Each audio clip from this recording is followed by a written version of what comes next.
ხელის ჩამორთმევის დროს დაჭერილი ეს მომენტები დღეს ოცნებისთვის ზეიმის მიზეზი გახდა. მაკა ბოჭორიშვილი და მიხეილ ყაველაშვილი მილანში ოლიმპიადაზე ამერიკელ მაღალჩინოსნებს ესალმებიან.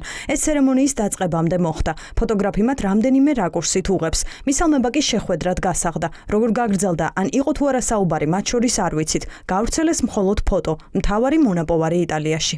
საქართველოს დელეგაციას ხელმძღვანელობს საქართველოს პრეზიდენტი.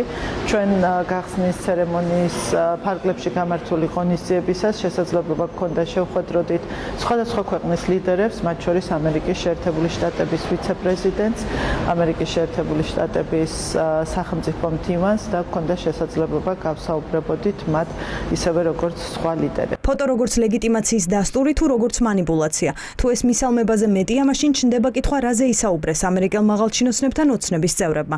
სხვათა შორის ისინი, ვისაც ბოჭორიშვილი და ყაველაშვილი ასე კეთილგანწყობით უყურებენ, ქვეყნის შიგნით deep state-ად დიდი ხანია გამოაცხადეს. ზაზა შათირიშვილმა, რომელიც ივანიშვილის აზრების გამხმოვანებლად მიიჩნევა, სახელმწიფო მდივანის შეთქმულების თეორიებით უკვე რამდენჯერმე გამოაცხადა deep state-ის აგენტად. ანუ ერთს ამბობს ხალხისთვის ივანიშვილი და მეორეა მისი გუნდის ქმედება ქვეყნის გარეთ. და შათირიშვილი გააჩერონ, ან კიდე უინსტონ ფოტოს ყაველაშვილის ახტოვანებული სახით შეეშვან, ან ერთიქანან, ან მეორე. ეს ამ ეტაპზე არის ილუზიის შექმნა. იდეაში მარტივი ურთიერთობა ამერიკასთან საქართველოს შეუძლია დღესაც ესეთი ტლანქი და მოუქნელი რო იყოს ქართული ოცნება და შათირიშვილის სახით ვიცე-პრეზიდენტ და პრეზიდენტს deep state-ს არ ეძახდეს რაღაც ისულებზე მარტივი ურთიერთობა გვექნება. ეს ურთიერთობაც არ არის დღეს. აშკარად არის ამერიკისთვის ნათელი, რომ ისინი რუსეთთან ინტეგრაციის კურსს ადგანან და ეს არ არის კარგი. ამერიკა არ თulis, რომ ეს რუსეთის უნდა იყოს ეს ქვეყანა და მეორე, რაც თავარია, იმ პროცესებში, რომელიცაც დაინტერესებულია პირადად პრეზიდენტ ტრამპი, ეს არის სომხეთ-აზერბაიჯანის შორის მშვიდობის ჩამოყალიბება და რეგიონში ახალი კორიდორის გაკეთება, რომელიც არც ერთში ამაში ქართული ოცნება ჩართული არ არის და აქტუალურიც არ არის ამ პროცესებისთვის. ქართული ოცნება თავს ფოტოებით იწონებს ამერიკის შეერთებულ შტატებშიც.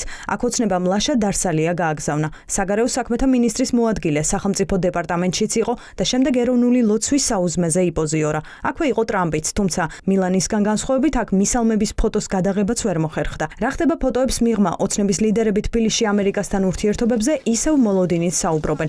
როგორც ჩანს, საიმედო ამბავს საზღვარგარეთ მყოფებისგან არ ელოდებიან და არც ენთუზიაზმი ეტყობათ. ჩვენ არ ვეჭიდებით წითელ ხალხს და ჩვენთვის არ არის ასე ვთქვათ საკითხი იმაში რომ ვინვის ხელი ჩამოართვა, ჩვენთვის მნიშვნელოვანი არის შინაარსი. სამუშაო შეხვედრები არც არასდროს შეწყვეტილა საგარეო უწყებებს შორის, დიპლომატიურ წარმომადგენლებს შორის სამუშაო შეხვედრები ეს გრძელდება, თუმცა ჩვენთვის რა თქმა უნდა მთავარია პოლიტიკური დონე ამ ურთიერთობისა. ბევრჯერ გვითქვამს, რომ იმ საქმეში რაზეც პრეზიდენტ ტრამპი საუბრობდა, თავარი პრიორიტეტები რაც ჰქონდა, ეს იყო deep state-ის დამარცხება, ომის დასრულება, რა თქმა უნდა, გულში მატკივრობთ ამ ყველაფერში. დანარჩენი ახლა რაც შეეხება ურთიერთობების გადატვირთვას, ველოდებით, ეს რა თქმა უნდა, როგორც კი მოხდება, აისახება ურთიერთობებზე, აისახება ჩვენს ქვეყანაზე. როცა ტრამპის ინაუგურაცია იყო და სალომე ზურაბიშვილი ამერიკაში იყო, მე მახსოვს თქვენი ქილიკი, რომ სალომე ზურაბიშვილი გვერდითა დარბაზიდან იღებს ფოტოებს,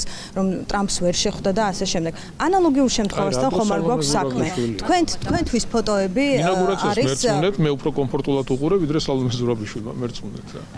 ეს ფოტოები თქვენთვის რისი დასტურია? სხვათა შორის ვიდრე სახელმწიფო დეპარტამენტი არ დაწერდა, რომ ისინი მინისტრის მოადგილეს შეხვდნენ, არაფერს ამბობდა ქართული ოცნება.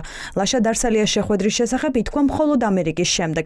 ეს ბევრისთვის დასტურია, რომ უწყების მეორე პირი ვაშინგტონში ურთიერთობების დასალაგებლად არ გამგზავრებულა. ამასვე ადასტურებს სახტების განცხადება, რომ შეხვედრაზე საუბარი ტრამპის მარშრუტს შეეხებოდა და არა სტრატეგიული ურთიერთობების აღდგენას.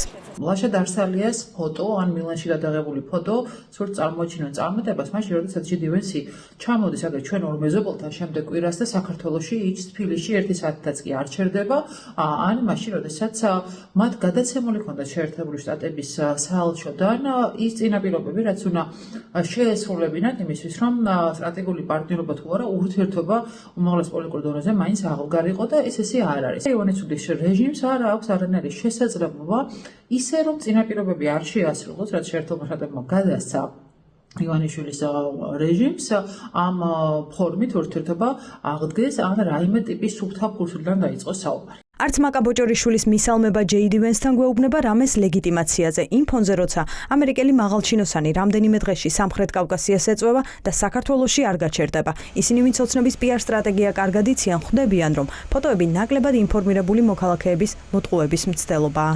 გამომდინარე იქიდან, რომ მათ იციან ხალხის განწყობები, რომ ჩვენ მაინც ასე რომ ვთქვათ არ გვინდა რუსეთში და უფრო ცივილიზებულ სამყაროში გვინდა ინტეგრირება, ისინი ცდილობენ რომ შექმნან ილუზია, რომ თითქოს ეს ურთიერთობები კიდე შეიძლება დაალაგდეს. ანუ გვირაბის ბოლოს რაღაც სინათლე უნდა გვაჩვენონ და ეს იმიტაციებია, ხო, ისინი ყველა ხელის ჩამორთმევას, სადღაც სელფის გადაღებას გამოიყენებენ იმისათვის, რომ კიდევ თუ შესაძლებელია ვინმეს ტვინი გამოურეცხონ და რაღაც ასე ვთქვათ იმედები შექმნა, რომ არც ისე ცუდად არის საქმე.